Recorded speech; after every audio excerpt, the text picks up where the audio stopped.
Hello YouTube, and welcome back to my life.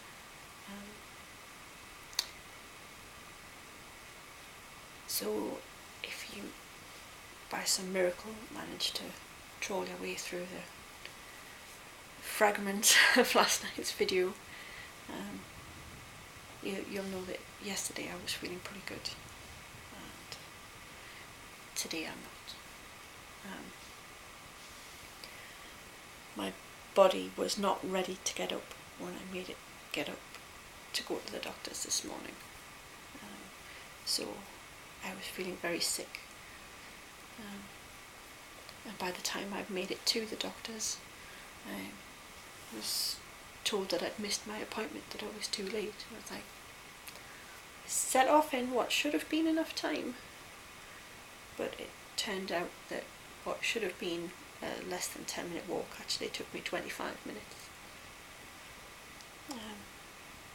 And then I was too shattered to do anything else, so I just had to sit down, had a little bit cry, and was trying to recover my strength in the doctor's waiting room when I was told that the nurse I was going to get bloods taken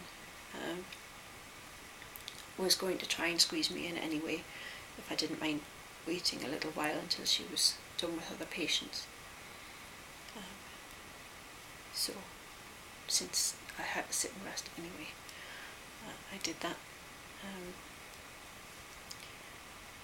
And then just about the most traumatic visit that I've ever had to see a nurse ever. She couldn't find a pulse, so she was trying to take my blood pressure. And even with the stethoscope and moving it around, she said my pulse was so faint that she was having difficulty getting a blood pressure reading, so the cuff was tightened up and released and tightened up and released until my arm had gone purple.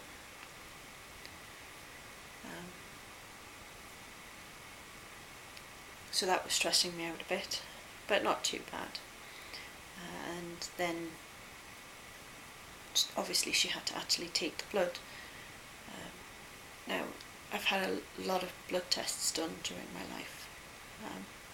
There was a time during my first year at university, long before I had a diagnosis.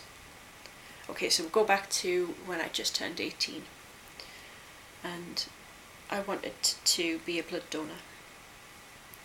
So I went to the local blood donor centre and answered all of their questions, and everything seemed to be going okay. And then I did their little test. They do a prick test where they take just one drop of blood and they drop it into a little what looks like a copper sulfate solution. And when the drop of blood sort of stabilises, if it floats to the top, then you have insufficient iron, hemoglobin, whatever in your blood to be fit to give blood. If it sinks to the bottom, then you're okay. Mine didn't even break the meniscus. It literally just landed on the top of the solution and sat there. So first of all, the nurse thought she'd done something wrong, so she repeated it and it did the same again. And she looked at me a bit side-eye and said, "You go and have a lie down and do a blood test." And this was the summer before I came to university. So the next thing I know, I've been told that I'm dramatically iron deficient and anemic. And they don't understand how I've been managing to continue my life as normal anyway. So obviously they put me on iron supplements. I think it was ferrous sulfate at the time. I took those for 3 months. Hated every minute of it. Thoroughly unpleasant. They gave me stomach cramps and constipation, and it was just awful. Not what you want during your first couple of months at a new city, meeting new people. But I put up with it. I went to see the doctor, had more bloods taken, and was told, yeah, that's made almost no difference. So they tried me on, over the course of that year, several different types of iron, different preparations of iron, different, solid, liquid. None of it seemed to work. And they decided that for whatever reason, I wasn't absorbing the iron. All it was doing was giving me side effects and no actual benefit. And they tested me for all sorts. They assumed I was celiac. Now they have a blood test for celiac. Back then, which was over 20 years ago, they didn't. They had to do the endoscope thing. Now I have a phobia of vomiting, which was fun. They refused to allow me to have it done under anaesthetic because then I would need someone to be with me for 24 hours. I did tell them that I did have a friend who could do that, but they were happier to try and do it with this local anaesthetic, which was just a spray that smelled and tasted like rotting bananas that they sprayed under the back of my throat, and as far as I could tell had no effect whatsoever. Of course at the time I didn't know that either A, I had EDS, or B, that EDS does tend to affect the way that you deal with local anaesthetics. A lot of people with hypermobile type EDS don't respond well to local anaesthetics. It's not that they have a bad reaction, it's just it either takes longer for it to work, or it takes more for it to work. So I had very little effect at all from that banana spray. And then they took me into a room and they shoved a tube down my throat, which made me gag and retch. I pulled it out. They had people trying to stop me from pulling it out. I fought off a number of people and pulled it out anyway. So they put it back in, and then I lay there whimpering whilst 4 orderlies held me down while they completed the procedure. Only to be told that no, I don't have celiac. Which was a relief, because at the time, as an impoverished student, my diet consisted mostly of toast and pasta. That was about it. So I would have starved if it turned out to be celiac. They tested everything. I spent most of my first year at university in and out of hospital for different tests, and none of them found anything. Eventually, several years later, they came to the conclusion that I don't absorb the iron, so there's no point giving me supplements, but if I desperately need it, they will give me an iron infusion, where you sit there and you have something that looks like really strong tea pumped into your arm for several hours. It was supposed to take 6 hours, I think, and it took over 8 hours for me. Everyone had gone home. I don't know whether that's an EDS thing or what, but it took a long time for it to get into my system. But I did feel a little bit better afterwards.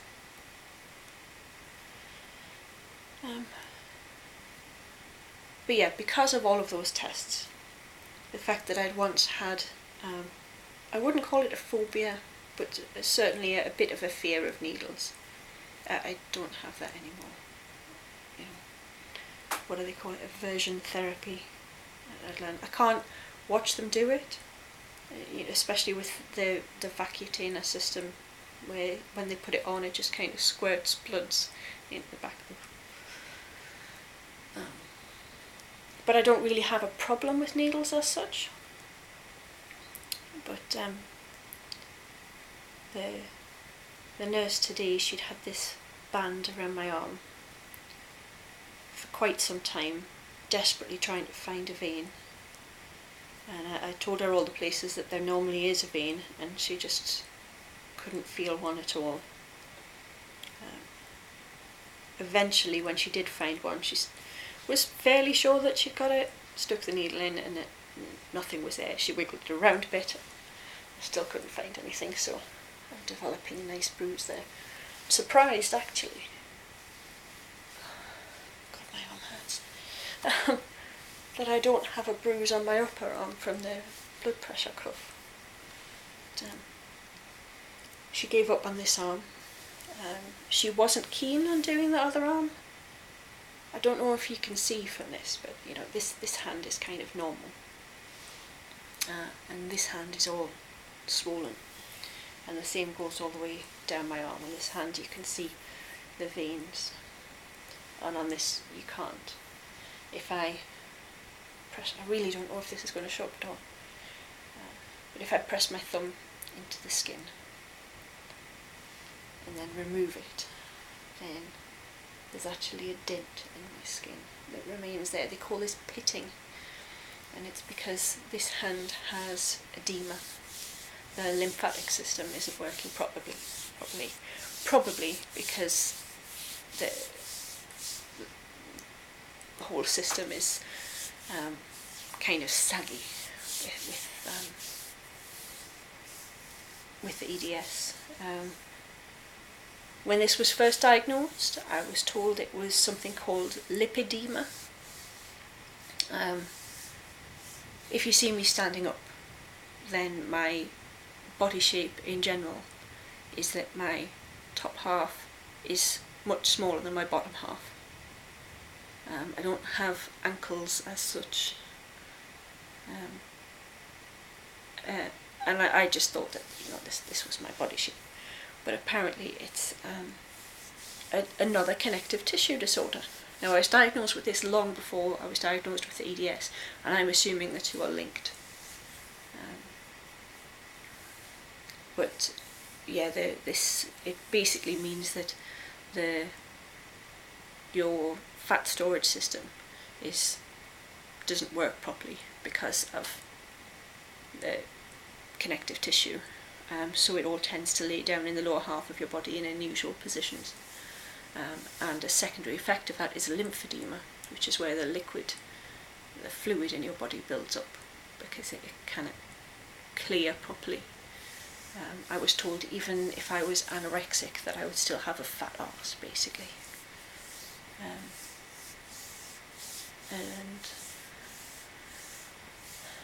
I think that must have been about 7 years ago. It was after I was signed off work, because I'd already gained a bit of weight. But it was before I was anything like as big as I am now. Again, I was on the metazapine then, so my memories of it aren't terribly clear. I had to go down to London to see the specialist for that. Anyway, that whole story is to say that this arm permanently has lymphedema, which makes it more difficult for anyone to access the veins in this side. But the nurse decided that she would. Well, first of all, she asked me if she could use the veins in the back of my hand. I have a real issue with that. The skin on the back of my hand is so fragile. It's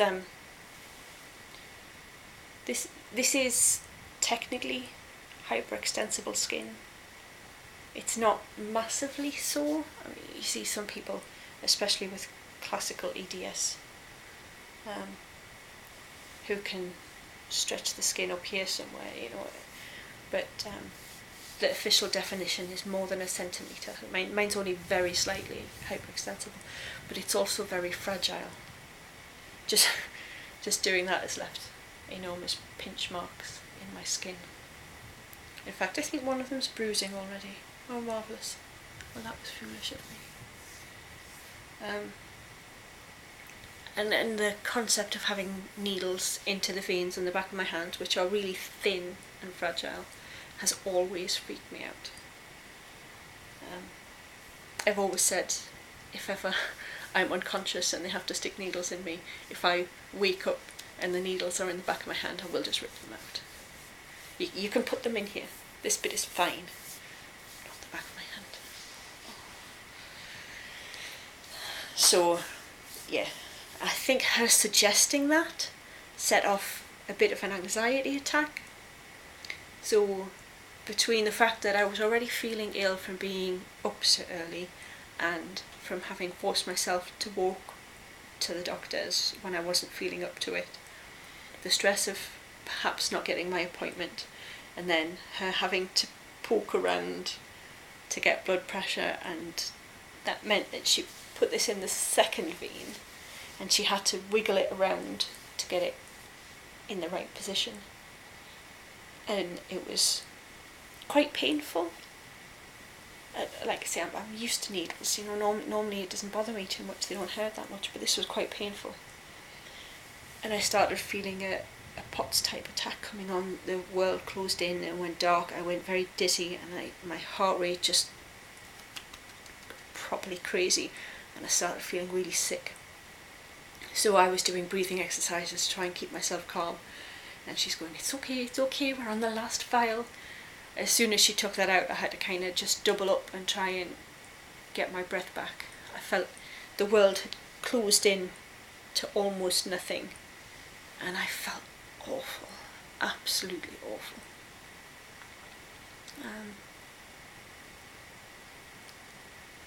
Fortunately, I have marvellous friends. I put a post on Facebook about my distress, and two of my friends, thank you Kate and Tam, I love you both, they both offered to give me a lift back home. Now Tam got there first on Facebook, but Kate actually private messaged me as well, and Kate lives right next door to me.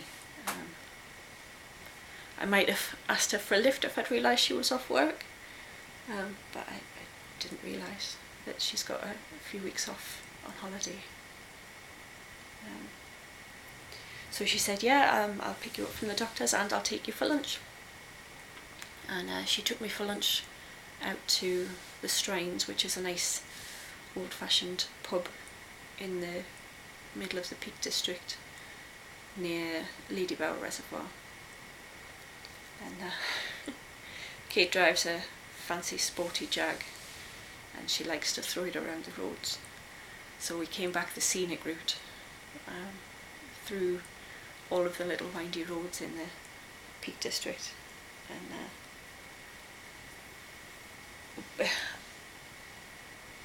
I guess it was mostly the stress that I was under, but by the time I got back from that journey I was feeling really quite sick. So I had intended originally to go into town. You know that I've been doing the makeup thing, and it's, well, makeup isn't new to me, obviously, like everybody else. I started doing makeup at the age of about 14, but then I stopped doing it when I got ill. I thought, well, what's the point? And decided very recently, like within the last month, that I would start doing it again, that I didn't need to be going out to doll myself up, that I could use it as a way of passing the time when I'm stuck in the house. So, wanting to know more about this thing they call contour, which more or less didn't exist the last time that I did makeup, I'd gone into Boots. Still think of Boots as being a chemist, but it's not. I mean, you might call it drugstore, I suppose, but they have this sort of cheap end of makeup, but they also have posh makeup. And if you go and talk to one of the ladies, beautifully made up ladies at the posh makeup stalls, they'll sit you down and they'll give you a bit of a makeover. And if you buy anything from them, then they'll do a follow-up appointment where you go back and you talk about, how you've got on with the products and everything, and they advise you on anything that might go with them and stuff. Well, I was supposed to be going into town for one of these follow-up appointments, and there was no way that was happening. By the time I got home, all I could do was lie down as still as possible and not move. And eventually I fell asleep and slept for about 4 hours. I still felt sick when I got up, but I also felt that I couldn't stay in bed all afternoon. I more or less slept all weekend. I'm sick of just doing nothing but sleep. Kelly, my housemate, is a sports massage therapist, and his studio is upstairs in the attic room. He had a client in with him at the time, so I decided not to disturb anyone. I just got up and I came downstairs. And then when his client came downstairs, it turned out that it's actually a friend of mine. So I had a lovely little catch up with her. Then Kelly made us some pesto pasta for dinner, and Ferret, that's the name of our friend, had baked cinnamon rolls, so we had those for pudding with a nice cup of tea. And that has been my day. I am still feeling a little bit queasy. I'm feeling dehydrated, which reminds me to drink some water. I felt dehydrated for days actually. I don't know why. Well, I guess because I haven't drunk enough, because I've mostly been asleep. But I don't think that's helping. And then tomorrow I've got pain club. I had homework from pain club last week, and that was to watch a DVD of Qigong, which is sort of like Tai Chi, but smaller, simpler movements, and it can be done well sat down, and it's used as a form of guided movement and mindfulness to help kind of be a bit of physio, but also just ways of centering yourself and dealing with the pain as part of the pain management program. So I have this DVD and I've not had any chance to watch it at all. So I'm feeling like I've been very naughty. But there's no way that I've been in any fit state to do that, not even sitting down stuff. So that has been my day. That is fairly typical of a day in which I have a medical appointment, I would say. That, especially if it's in the morning, it destroys the rest of my day. I always have to rest afterwards, if not sleep afterwards. If it's early in the morning, then I spend most of the day feeling at least mildly nauseous. And I just